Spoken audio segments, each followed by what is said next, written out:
Hello, we're going to be taking a look at a Costco special, the HOMEDISCS Warm and Cool Mist Ultrasonic Humidifier.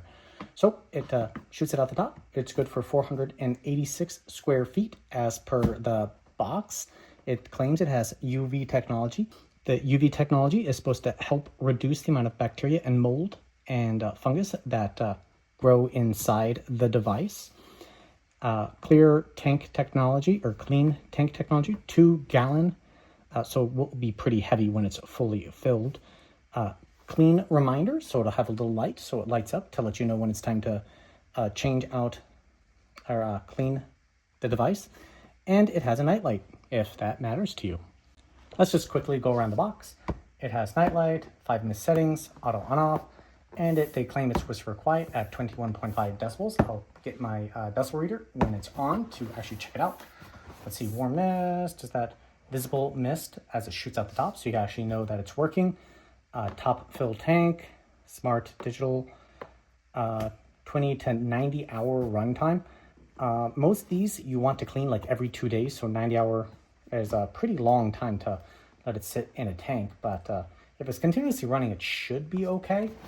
And let's go ahead and open it up. And while I'm opening this up, this video is unsponsored. Like, Costco didn't contact me, HOMEDISCS did not contact me.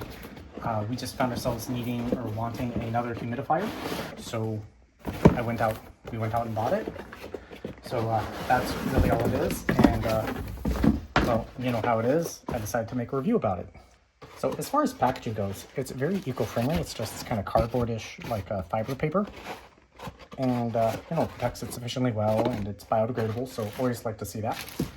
And right here is the humidifier. And in the box, it comes with these little filter pads. You just put them in there, and it, in theory, helps soften the water, so less like salts and that kind of stuff get in there. That will make the inside all crusty. Still, you want to do regular cleaning, and you got a remote. So on the remote, you can see it's got heat, probably mist amount or mist level, how vigorously it goes, nightlight, and probably some type of timer. We're going to play around with that here in a second. Little information thing, and oh, we're taped shut. All right, so now we can pull off, oh my goodness, the top, take off that piece, take off this piece, and now we're just left with the bottom. Okay, the cord is still wrapped up in plastic, but that doesn't matter at the moment. So this is the inside. You got your little water sensor. Does this thing, oh, it wiggles quite a lot. I wonder if it pops out. I'm gonna say no, this piece is not removable, but so functionality. Water will fill here, it lifts this up, and then it can come into the other side here. So the UV function is probably down here in the bottom base. And then as it comes up here, so this side should in theory be clean of fungus and everything else. We've got your ultrasonic sensor, and you know, create, not sensor, but ultrasonic humidifier. What's the term for it? Anyways, you know what I'm talking about. And then air comes out here and then blows it right out the top. All right, so we went over the base and its functionality. So this top part is basically purely aesthetic, which you know, you'll need to weigh that for yourself. So the mist will come out the top, and I'm looking at this going, that would be a capital B to clean, unless this top part can somehow pop off.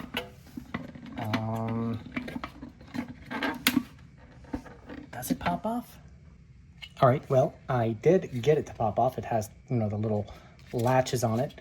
So that's at least good, because, well, you know, the mist is going to go up through this. So this is going to be in a high moisture environment, which is a breeding ground for mold and moisture. And the tough part is, I don't know if it's real bamboo or if it's, you know, plastic made to look like bamboo. But it should be okay. But cleaning this, making sure that that doesn't have anything growing in it, will be a task. And I want to get this little lanyard thing off this. That's really distracting me. And I just need to say, this is definitely not meant to be popped out, because, okay, so you see this inner ring right here, right? It's really hard to see because of the inside. Well, this clips into this part. And so when you try to push it back in, this part fell out. So I had to actually put it on the ground and swoosh it all into place. So definitely not meant to be removed, which means cleaning this is on the more annoying side. So we're gonna go over cleaning it here in a little bit, but let's finish up the inside. So do not put oils inside this. Well, that's good to know. So if we put this over top, you see, so, I got that. So that little valve that was right here in the middle pushes down on this, which allows the air to travel up this and then come out the top. I wonder if that's the fill tank to fill her up, because I said fill from the top. So this would be in place, and you pour water in here and it would filter down the middle. Maybe. That is my best guess for how this works. Either way, you can either take that whole piece off and fill it up, or supposedly, I guess, fill from right up there. Okay then, so when you're ready to use it, there's a little arrow. You line it up. And of course, you need a big plastic sheet, put it over the top, and it slides down. You fill it up, you plug it in, and it's good to go to work. Let's see how loud it is and how the mist looks.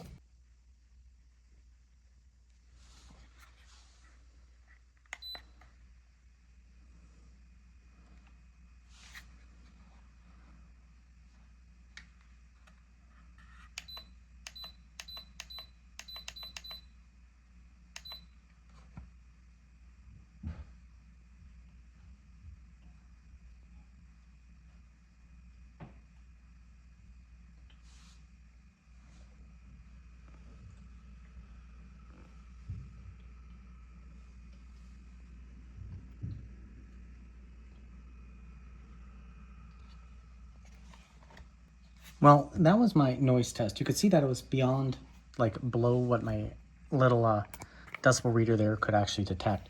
And this has I think its minimum detection range is 34, 35 decibels. So it's actually very, very quiet. Now, is it completely silent? No, but it fits into background noise, which is honestly quite good enough. And obviously I'm, standing here using the remote. So you can see the nightlight shining underneath. Let's get some ambiance. So that's what the nightlight looks like. Honestly, that is sufficient for probably a kid's room or anything like that. I think that is pretty good, pretty okay in terms of nightlight. I think most parents would be pretty happy with that, meaning if you're very concerned about the amount of light that gets into your child's room, it's not very much altogether. So you got the heating functionality. You can see that it lights up that side. This controls the speed at which it's coming out. I actually don't see much mist coming out the top right now, so I guess that's working. What's the rainfall thing? Cool, 35%. Oh, so you can set the humidity level that you want it to be registered to, or just let it run maximum for whatever. Set a timer, 4 hours, 8 hours, 12 hours, whatever. 0 means that it'll just run until it's dry, and we already pressed that one.